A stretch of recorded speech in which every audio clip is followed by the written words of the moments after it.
Horas, horas, horas, Baligi Academy dari tepian Danau Toba yang indah. Oke, kita mengomentari lagi statement dari Pak Presiden Prabowo Subianto yang katanya koruptor mau dimaafkan sepanjang dia tobat dan mengembalikan uang hasil korupsinya. Lah, enak kali. Ya, coba Bapak ngomong kayak gitu pada saat debat Pilpres, pasti nggak ada yang memilih. Nggak ada, Pak. 1% pun yakin saya. Berani Bapak mengatakan seperti itu di debat Pilpres, ya 0,0 sekiannya suara Bapak itu. Artinya apa?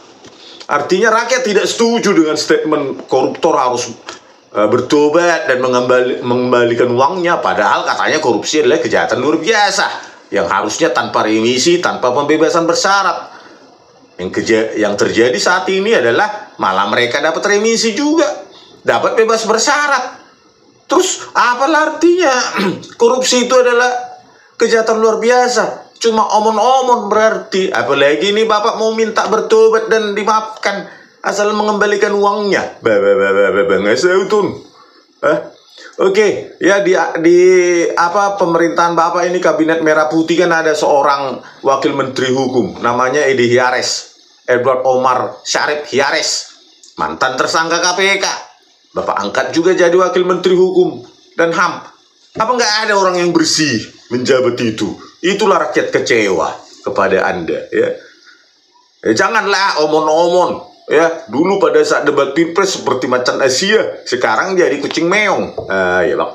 Oke, kita baca dulu dari Tempo perjalanan kasus Edi Hiares ini. Oke, silakan. Perjalanan kasus Edi Hiares hingga bebas dari status tersangka KPK. Edi Omar Syarif Hiares alias Edi Hiares dinyatakan bebas dari status tersangka KPK 31 Januari 2024. Mantan Wakil Menteri Hukum dan HAM, Wamenkumham, Edward Omar Syarif Hiares adalah Edi Hiares yang dinyatakan bebas dari status tersangka KPK. Hal ini terjadi usai Hakim Tunggal Pengadilan Negeri Jakarta Selatan Estino, ya, hakim tunggalnya. Oke. Mengabulkan permohonan pra-peradilan Edi Hiares dalam sidang putusan yang digelar pada Selasa 30 Januari 2024. Menyatakan penetapan tersangka oleh termohon terhadap pemohon tidak sah dan tidak mempunyai kekuatan hukum mengikat, kata Estiono saat persidangan di Pengadilan Negeri Jakarta Selatan Selasa. Salah tulis ya, bukan Estiono. Oke, lanjut. Dalam putusan tersebut, Estiono juga menolak eksepsi yang diajukan oleh KPK selaku termohon. Menyatakan eksepsi termohon tidak dapat diterima seluruhnya, ujarnya. Sebelumnya, KPK menetapkan Edi Hiares sebagai tersangka dugaan suap dan gratifikasi pada Kamis 9 November 2023. Berdasarkan laporan yang masuk ke KPK pada Maret 2023, lalu Edi diduga menerima gratifikasi senilai 7 miliar rupiah. Meski begitu, Edi mengajukan 2 kali pra-peradilan dan belum ditahan sejak penetapannya sebagai tersangka. Jubir KPK, Ali Fikri, menyebut proses pra-peradilan itu sebenarnya tidak memengaruhi proses penyidikan. Lantas, bagaimana perjalanan kasus Edi Hiares hingga bebas dari status tersangka? Simak rangkuman informasi selengkapnya berikut ini. Jadi dia ditersangkakan 9 November 2023 dan kesannya pilih kasih ya KPK ini. 1 hari pun tidak pernah ditahan ya, dipertontonkan kepada publik. Seperti layaknya gubernur jadi tersangka, bupati juga jadi tersangka. Biasanya langsung dipertontonkan, langsung diumumkan, ditahan. Ini kok istimewa kali ya di Hiares ini ya. Janganlah, ada yang istimewa, ada yang enggak, sama-sama maling, ya terapkan perlakuan yang sama. Oke, lanjut. Perjalanan kasus Edi Hiares. Kasus dugaan tindak pidana korupsi yang menjerat Edi Hiares berawal ketika Wamenkumham itu bertemu dengan pengusaha tambang nikel Helmut Hermawan pada April 2022 lalu. Saat itu, Helmut sedang berebut saham PT Citra Lampia Mandiri dengan perusahaan lain. Sebagai informasi, perusahaan tersebut memiliki konsesi tambang nikel seluas 2.660 hektar di Luwu Timur, Sulawesi Selatan. Hmm. Saat itu, Edi Harets diduga memperjualbelikan kekuasaannya untuk memihak salah satu kubu yang bersengketa. Setelah beberapa kali pertemuan dan kesepakatan, Helmut akhirnya mengirimkan uang kepada Edi melalui rekening PT Citra Lampia Mandiri ke rekening Yogi Ari Rukmana, asisten Edi, pada periode April-Mei 2022. Bulan berikutnya, ia kembali mentransfer 200.000 US dollar atau setara 3 miliar kepada Yogi. Jadi transaksi itu lewat asistennya Edi Hiares ini bernama Yogi Ari. Oke, lanjut. Pada rentang waktu penerimaan uang tersebut, Edi Hiares membuat KTBLC ke Direktorat Jenderal Administrasi Hukum Umum agar pengurusan akta baru PT Citra Lampia Mandiri dibuat atas nama Helmut Hermawan sebagai pemilik sahamnya. Sementara itu, Ketua Indonesia Police Watch, Sugeng Teguh Santoso, sempat melaporkan Edi Hiares ke KPK pada Maret 2023. Teguh melaporkan Edi karena diduga memperdagangkan kewenangannya dalam sengketa kepemilikan saham PT Citra Lampia Mandiri. Setelah mendapatkan bukti berupa pengakuan langsung dari pemberi suap dan dokumen bukti transfer uang, KPK pun mengusut kasus mantan wakil menteri tersebut. Sebulan kemudian, penanganan kasus Edi pun masuk tahapan penyelidikan. Jadi berdasarkan pengakuan langsung dari pemberi suap dan dokumen bukti transfer, harusnya valid ya, ada bukti transfer uang. Kok bisa licin kali sih Edi Hiares ini ya? Disayang pula ya sama Pak Prabowo Subianto ini. Masa orang kotor kayak gini disayang Pak Prabowo? Aduh, sudah melukai hati rakyat sebenarnya Anda ini ya. Karena bertentangan dengan janji kampanye. Oke, lanjut. Suap dan gratifikasi senilai 8 miliar rupiah. Dalam laporan majalah Tempo edisi Ahad 5 November 2023, Edi Hiares diduga menerima suap dan gratifikasi dari Helmut senilai 8 miliar rupiah. Nilai suapnya mencapai 7 miliar, sedangkan 1 miliar lainnya adalah gratifikasi yang Edi terima. Dua peristiwa ini terjadi pada 2023. Jadi total 8 miliar, 7 miliar untuk satu kali dan 1 miliar untuk yang kedua kali. Oke. Kepada KPK, Helmut mengaku menyetorkan sejumlah uang agar Edi membantunya mengubah akta perusahaan PT Citra Lampia Mandiri di Direktorat Jenderal Administrasi Hukum Umum. Edi menggunakan dua rekening bank asistennya, Yogi Ari Rukmana dan Yosi Andika Mulyadi, untuk menerima uang dari Helmut.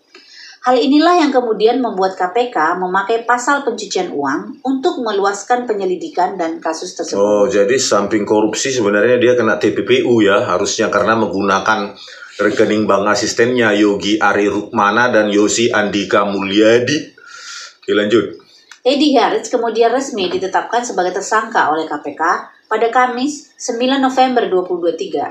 Selain atas tuduhan suap dan gratifikasi, KPK juga menjerat Edi dengan pasal pencucian uang.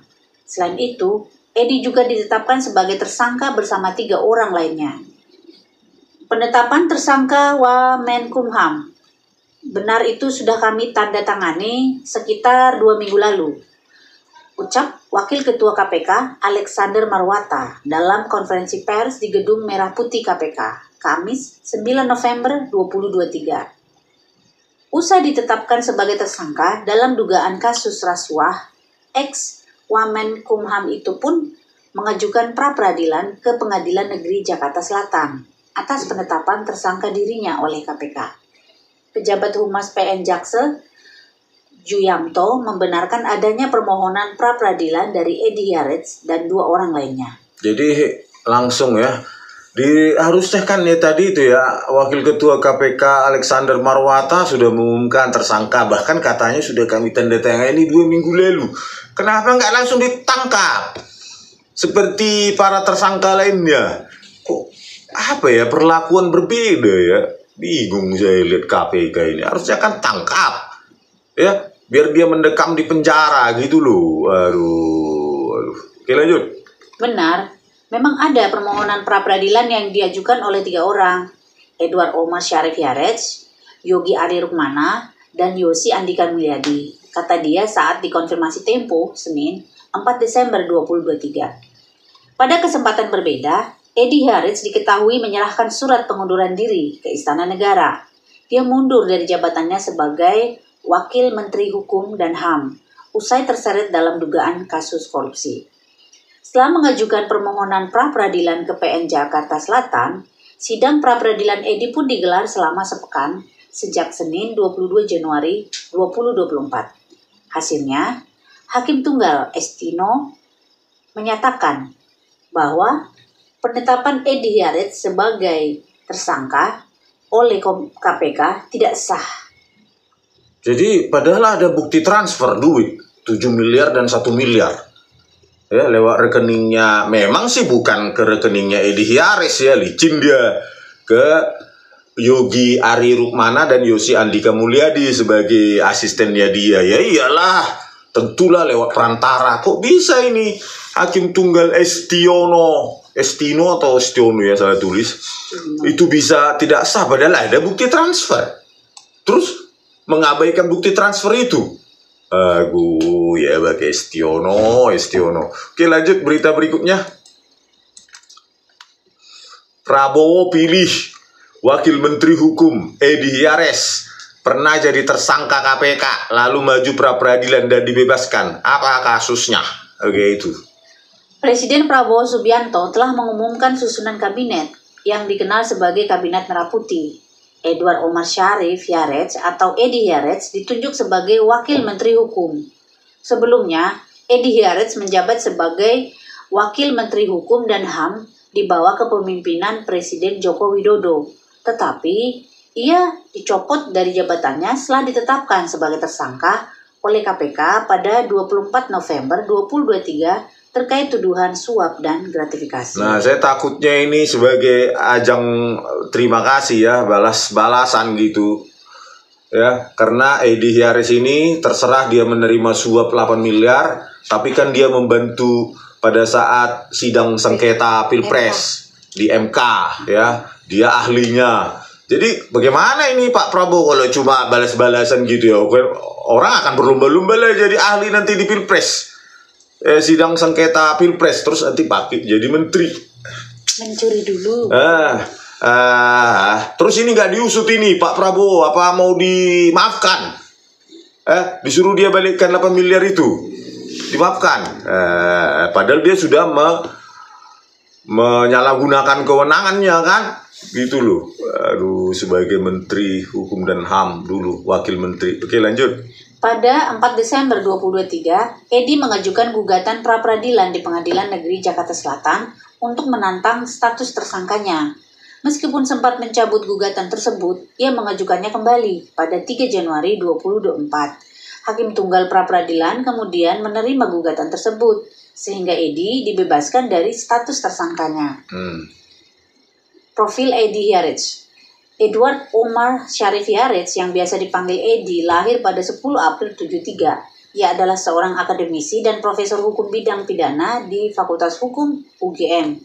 Edi meraih gelar doktor dari fakultas yang sama pada usia 37 tahun dan menjadikannya salah satu tokoh muda yang berprestasi. Tokoh muda yang berprestasi penerima suap maksudnya ya. Di sini ada komanya itu, mungkin fontnya kecil 1 ya. Jadi 37 tahun doktor, setelah itu majulah sebagai ahli di sidang sengketa Pilpres ya pada saat Joko Widodo juga begitu, makanya dia diganjar dengan Wakil Menteri Hukum dan HAM. Terus pada saat 2024 juga gitu, maju jadi ahli di sidang sengketa. Jadilah dia Wakil Menteri Hukum. Padahal sudah penerima suap 8 miliar. Mananya ini Pak Prabowo ini. Oke, lanjut. Edi menyelesaikan pendidikan sarjana di UGM antara tahun 93 hingga 98. Lalu melanjutkan studi magister di bidang ilmu hukum di universitas yang sama dan lulus pada tahun 2004. Ia mendapatkan gelar doktor tahun 2009 dan telah menjadi dosen di UGM sejak tahun 99. Jadi dia S1-nya, S2, S3 di UGM semua lah intinya ya. Ya, terus kenapa dibilang berprestasi? Tokoh muda kalau 8 miliar suap. Oke, lanjut. Kayaknya satu angkatan ya. Iya, dia Wisuda. tahun 93, 98 lulus wisuda tahun 98 ya. Angkatan 93, saya tahun 94 sampai 98. November lulus, 1 buku wisuda sama si penerima suap ini. Saya. Oke, lanjut. Karir akademik Edi semakin pesat setelah ia menjabat sebagai asisten wakil rektor bidang kemahasiswaan UGM tahun 2002 hingga 2007. Pada 2010, ia resmi diangkat sebagai guru besar hukum pidana di UGM.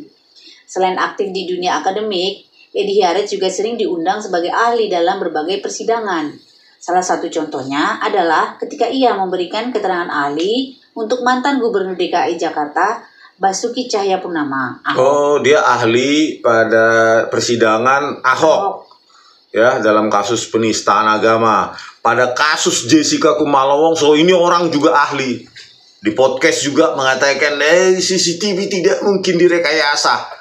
Ya, kebodohannya diekspos di depan publik. Nggak tahu apa-apa di bidang dunia digital, tapi bisa berstatement. Bayangkanlah itu, profesor. Ya, termuda katanya. Suap. Bagaimana ini Pak Prabowo? Oke, sampai di sini aja.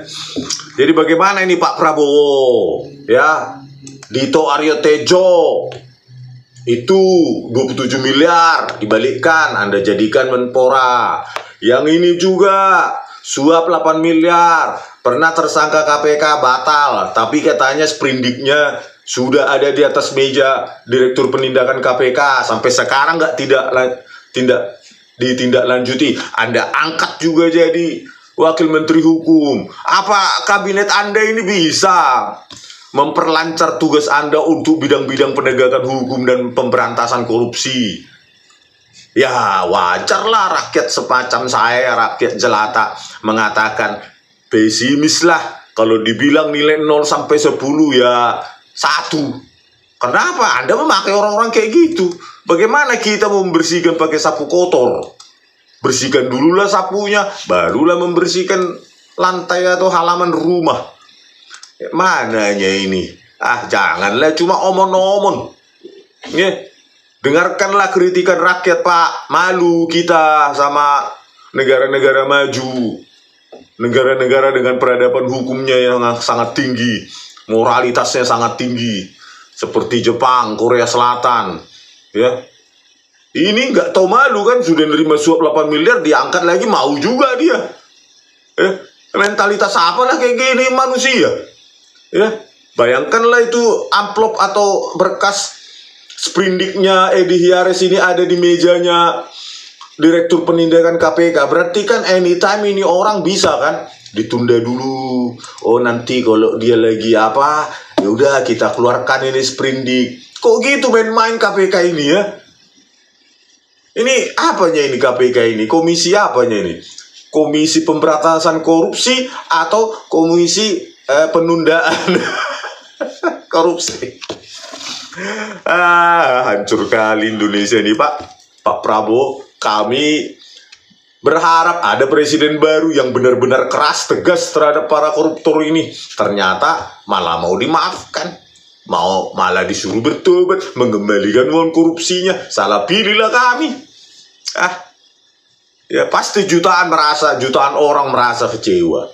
Ya makanya saya bilang kalau debat Pilpres Anda katakan kayak gitu, ya mau dimaafkan, kalau dibalikkan uangnya. Kalau di debat Pilpres Anda katakan gitu 0, sekian persen suara Anda itu pasti rakyat kecewa, nggak mau memilih pemimpin seperti itu. Ya, yang Anda bilangnya mau dikejar sampai ke Antartika, mau dimiskinkan koruptor itu, mau begini begitu waktu Pilpres, makanya dipilih. Ya, yang memilih itu.